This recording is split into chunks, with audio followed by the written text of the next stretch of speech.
Chris Godinez, licensed professional counselor, also the host of We Need to Talk on every Sunday at noon, and then I post it up to Facebook. This video is for educational and informational purposes only. The views and opinions stated herein are mine and mine alone. They do not represent the ACA, the APA, or any other therapist for that matter. Boom, shakalaka, done. I'd like to thank my sponsor, BetterHelp. BetterHelp, BetterHelp, BetterHelp.com/Chris Godinez. They're an online therapy company. They are international. If you are anywhere in the world and you need to get to a therapist, go to BetterHelp.com/Chris Godinez.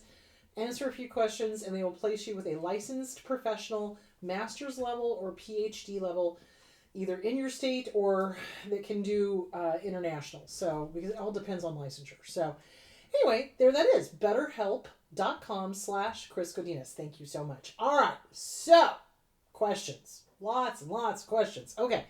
So, this last Sunday we were talking about how all emotions are okay. And so these were the questions I did not get a chance to get back to. Okay, this is the number one thing I don't understand about narcissists. How do they get harems? Why don't they see the narcissist? Well, how do they get harems and how come people can't see them? Well, isn't that interesting? We've been trained by our abusers to not see abuse. How much is this stuff really talked about? I mean, it's being talked about now, but when I was growing up, no, this was not talked about. This was not discussed. This was not, I didn't have a name for what my dad was doing. I didn't have a name for gaslighting. I didn't have a name for all of this stuff. So they don't see them because they're sneaky. Remember, narcissists are master manipulators. They are master magicians. So they present the kind of mask that they think that we want to see. Hold on. So when an abuser is doing their thing and they present as the perfect match, the perfect mate, the perfect friend, the perfect boss, the perfect you name it, that inner child part of us is going to go, oh, they're perfect. And we're not going to see the manipulation, partly because we don't want to, but also partly because maybe we're not educated on it. Maybe we've had no clue about it. Maybe that's just not been something we've been exposed to. And I think that's important, is that a lot of men and women that come out of abusive relationships that were part of a harem kind of come out of it and go, holy cow, never in 100,000 million years did I think that this person was capable of that kind of evil.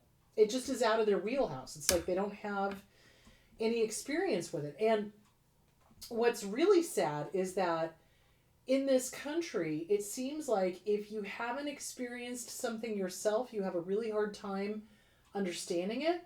And I think that's why it's important to educate people. You don't have to have the experience to understand it. You have to have the education to understand it. Experiencing it gives you another level of, I know what this is about, but it's good to have the education. It's like, this is what this is, and this is what you need to watch out for, that kind of thing. So a lot of people that find themselves having been in a harem are shocked. They're completely like, oh my God.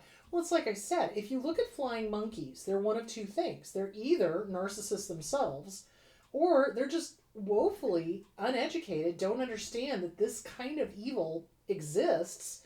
They've never experienced it before, and so they're not understanding that they're being used. It's the same thing with the target of abuse. So it goes back to, education. It goes back to education, and that's why it's so important that people be educated in how predators think, what they say, because they all say the same damn thing. Gaslighting, the manipulation, the guilt tripping, the fog, the fear, the obligation, the guilt.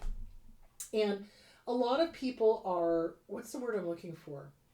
They're kind of Pollyannish in that, well, I would never treat anybody like that, so nobody's going to treat me like that. Au contraire. So abusers look for naivete, and they look for people that they can fool. They're horrible, heinous people. They really, and I use the term people loosely. So they're evil. They are. And they claim a lot of them claim to be able to read people, and I think they can. I think they can pick up on what this person wants, and they can project it. So, say for example, that person felt unloved as a kid. Well, suddenly they'll be the, most loving boyfriend or girlfriend ever and give you everything that you ever wanted. And then at the end, they do the polar opposite and they abandon you and tell you you're horrible and this, that, and the other thing. They're vicious. They're not good. Not good. They're just not good. So people don't see it coming. They don't. I mean, honest to God, if everyone was educated on what a narcissist does, I think there'd be a lot less domestic violence. I think there would be a lot fewer people getting involved with them because at the first sign of a red flag, people would be like, peace out, I'm gone, I'm not putting up with this. We are trained to question ourselves, and we're trained to give people second, third, fourth, fifth, 10th, 20th chances, and we shouldn't. When somebody shows you who they are, believe them the first time. So anyway, I hope that answers that question. They don't see the narcissist because they've either never had an experience with one, so they don't know what to look for, or they can't believe somebody would act that way, or the narcissist has sold them a bill of goods that they desperately want to believe. So there that is. Okay, GoFundMe scams, usually laced with sad stories. Why they are asking for financial help? Because they're users. They're scam artists. So we talked about that 2 weeks ago. They're flim-flammers. They're flim-flammers. They're scam artists. They're con artists, confidence men, confidence women. They do it for a variety of reasons. So some of them don't even need the money. They do it so that they can be like, ha, I pulled the wool over this person's eyes. Look how much money I got from these fools. Seriously. Others, yeah, they need the money and they're doing it because that's... If they took the effort that they put into these scams and actually worked a real job, they'd make much more. So, So it's the I got away with it aspect of it. That's why they do it. Again, dark triad, psychopath, control freak, narcissist. It boosts their ego. Look how smart I am. I got away with this. Look how much money I got. And remember, to narcissists specifically, money is their god. Like, seriously. Like, they value money over everybody. Anything. It means more to them than everybody combined. It does. And they will harm, hurt, steal, lie, cheat to get what they want. So, they're just no moral compass. No moral compass. And it gives them an ego boost. It makes them feel powerful so that they can be one up. See, look how smart I am. Look how brilliant I am. Look how, I fooled all these people, that kind of thing. So they're douchebags, that whole thing. Okay. Can you explain righteous anger versus regular anger? Okay, well, righteous anger and regular anger are kind of the same thing. But remember, we get made wrong for being angry, and especially for being angry at a parent. So we get made wrong for being righteously angry when they have abused. I have had people tell me that they're now out of my life, oh, you can't be mad at your dad.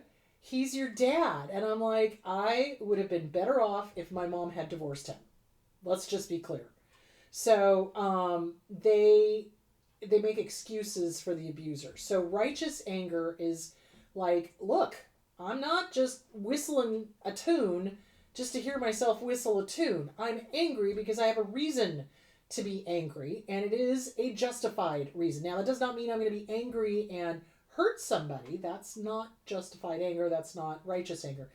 But it's like, look, I'm angry and I have a right to be angry. It's like I should never have been molested by my dad. I should never have been hit by my dad. I should never have been put down by my dad. My mom should not have sabotaged me when I was doing my ballet class. Do you see where I'm going with that? So there's righteous anger. But in regular anger is, again, just letting you know you've been hurt, Unrighteous anger is where they rage, okay? That's unrighteous anger because there's no real reason for them to be angry. And they hurt people. because they enjoy it, because they're sadists. Hang on.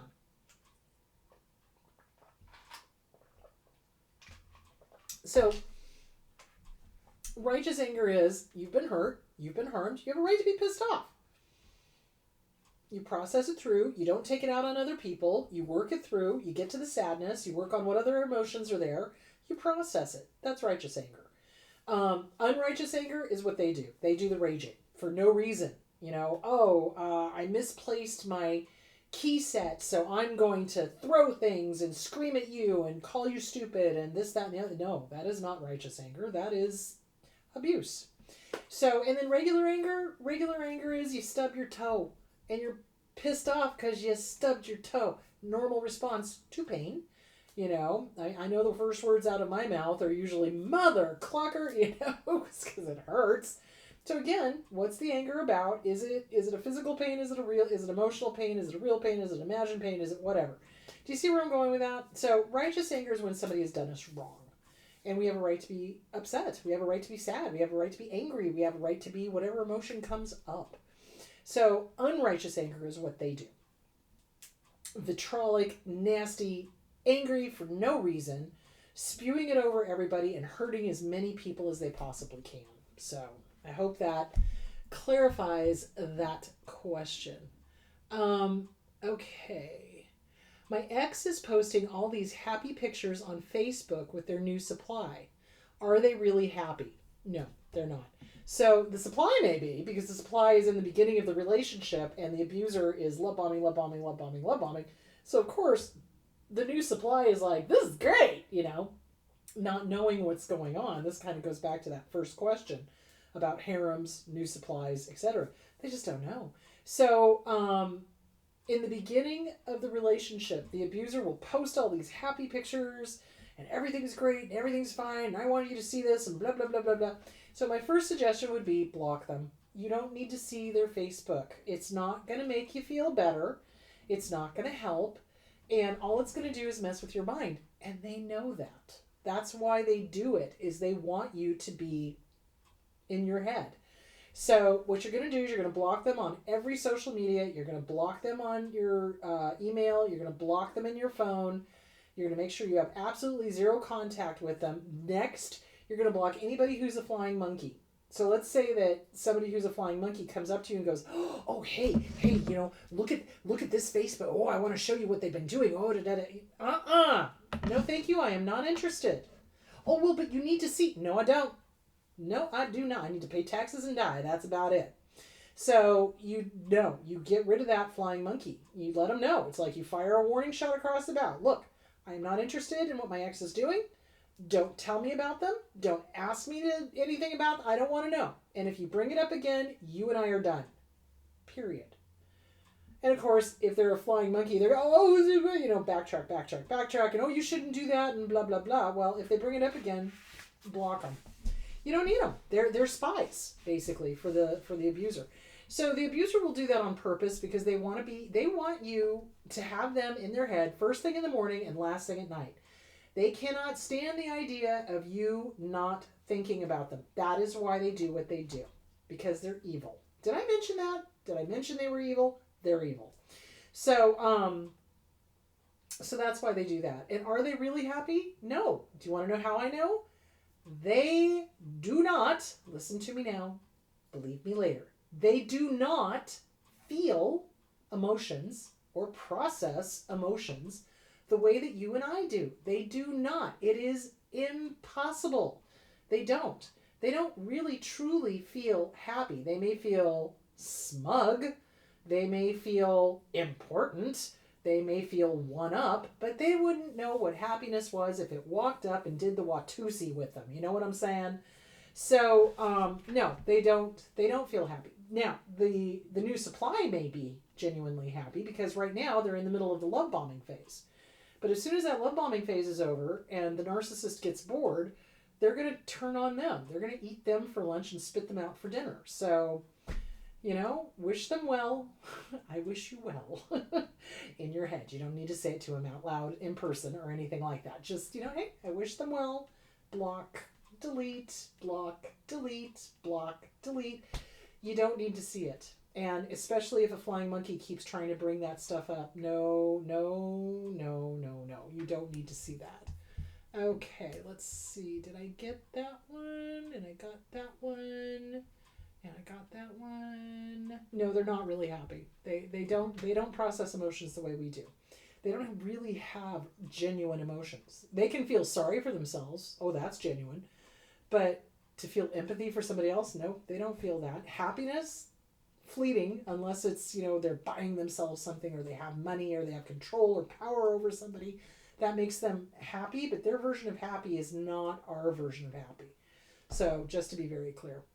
Okay, so this week I am talking about how to deal with strangers.